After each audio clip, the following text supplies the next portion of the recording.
जय श्री राम दोस्तों। तो हाल ही में जो सपा की सांसद है इकरा हसन, उनका बयान आया था। अम्बल में जो मंदिर मिला है वो असल में वो मंदिर नहीं है, वो मस्जिद ही है और वो मुसलमानों का उस पर हक है, उनको उनका हक मिलना चाहिए। तो इसी पर जो संत महासभा के अध्यक्ष है, जो वर्शिप एक्ट है वो उन्हीं जगहों पर लागू होता है जब से ये कानून आया, यानी भारत की आज़ादी के बाद जितने भी धार्मिक स्थलें थी जिस अवस्था में थी उसी अवस्था में वो रहेंगी। ये ठीक है, वर्शिप एक्ट लागू होता है वहाँ पर, लेकिन वर्शिप एक्ट के जब आप प्रावधानों का पढ़िएगा तो उसमें लिखा हुआ है कि जो मोनूमेंट 100 साल से पुराने हैं या 100 साल से उनका एज पीरियड 100 साल से ज़्यादा है उस पर वर्शिप एक्ट नियम लागू नहीं होता है।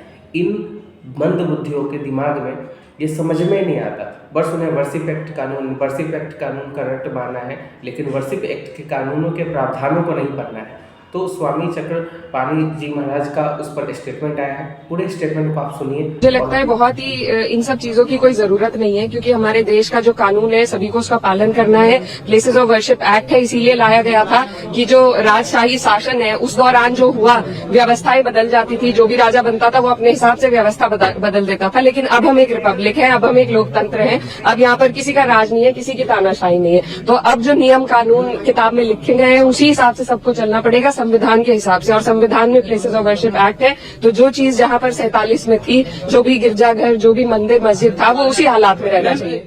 इकरा हसन जी जो भी हैं नेता समाजवादी पार्टी के, उनको ये समझना चाहिए कि जो सर्वे हो रहा है वो माननीय कोर्ट के आदेश के बाद ही हो रहा है। उनको हिंदू पक्षकारों को या हिंदुओं को जो या हिंदू संगठनों को जो नसीहत दे रही है कि वो संविधान को क्यों नहीं मान रहे हैं, तो भाई संविधान को मानने तभी तो कोर्ट में जा रहे हैं। उनको तो बल्कि जो ईटा पत्थर चला रहे हैं जो सर्वे टीम पे, उनको समझाना चाहिए। तो हमें लगता है कि जो ऐसे लोग सोच रहे हैं ये इस तरह की बयान दे रहे हैं, वो विक्टिम कार्ड खेल रहे हैं, वो जरा सोचे, जरा कल्पना करे एक बार अपने दिल पे हाथ रख करके कि जिस समय हमारे हिंदुओं के हजारों मंदिर मुगलों ने तोड़ा, विदेशी आक्रांताओं ने तोड़ा, उस समय क्या स्थिति होगी, हमारे कितने पूर्वजों को जो है सामना करना पड़ा होगा कठिनाई से। और यह लड़ाई उनको, इकरा हसन जी को समझना चाहिए, लड़ाई हिंदू मुस्लिम तो हम बना ही नहीं रहे हैं, यह लड़ाई विदेशी आक्रांता वर्सेज भारतीयता की है। इसमें जो भी लोग हैं इनके पूर्वज भी हिंदू थे और ये हिंदू नहीं भी थे अगर मान लो तो भी तो भारतीय तो है ना वर्तमान में। तो ये विदेशी आक्रांताओं का साथ दे रहे हैं। और वर्तमान में जो सर्वे टीम को यानी कोर्ट के आदेश को नहीं मानता, सर्वे टीम पे जो पत्थरबाजी करता है, वो कहीं ना कहीं वो विदेशी लुटेरों को, विदेशी आक्रांताओं को महिमा मंडित कर रहा है, जो गलत है, दुर्भाग्यपूर्ण है। हमें लगता है कि उनको औरंगजेब का साथ छोड़ना चाहिए, मुगलों का साथ छोड़ना चाहिए और भारतीयता का साथ देना चाहिए, कानून का साथ देना चाहिए और जो सर्वे या जो कोर्ट कर रहा उसको बात को मानना चाहिए। तो स्वामी जी सवाल ये हो कि जब सर्वे टीम जाती है, खराब हुए सारी चीजें, लेकिन जहाँ पर मस्जिद है वहीं पर मंदिर क्यों चाहिए?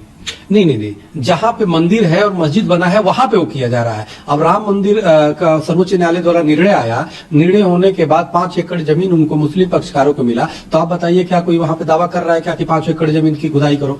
तो इसलिए मस्जिद से एतराज नहीं है। मस्जिद तो आप जितने, अरे जिस हिंदू राजा ने सबसे पहले केरल में मस्जिद के लिए जमीन दिया, उस हिंदुओं पे शंका करते हो। आज जिस हिंदुस्तान में यानी पाकिस्तान में टुकड़े होने के बाद भी मुसलमानों ने ले लिया, उसके बाद भी इस हिंदुस्तान में लाखों मस्जिदें हैं और उस लाखों मस्जिदों में तुम हमारे हिंदुओं की जो मंदिर जहां पे है वो नहीं दे सकते, इतना भी बड़ा दिल नहीं कर सकते। एक हिंदुस्तान के जो यही हमारे पूर्वजों ने तुम्हें पाकिस्तान रूपी टुकड़ा दे दिया, पाकिस्तान रूपी एक तुम्हें देश दे दिया, बांग्लादेश हो गया और अफगानिस्तान हो गया इसी से टूट के, और तुम हमारे मंदिर नहीं दे सकते, तो लानत है ऐसे उस पे। हमें लगता है जो अल्लाह ताला जो रहीम है, रहमान है, वो भी आपकी पूजा को स्वीकार नहीं करेगा, आपकी नमाज को स्वीकार नहीं करेगा। हमारे मंदिरों पे कब्जा करके करेंगे, कौन परमात्मा स्वीकार करेगा? परमात्मा तो दयालु है, कृपालु है, न्याय सम्मत है।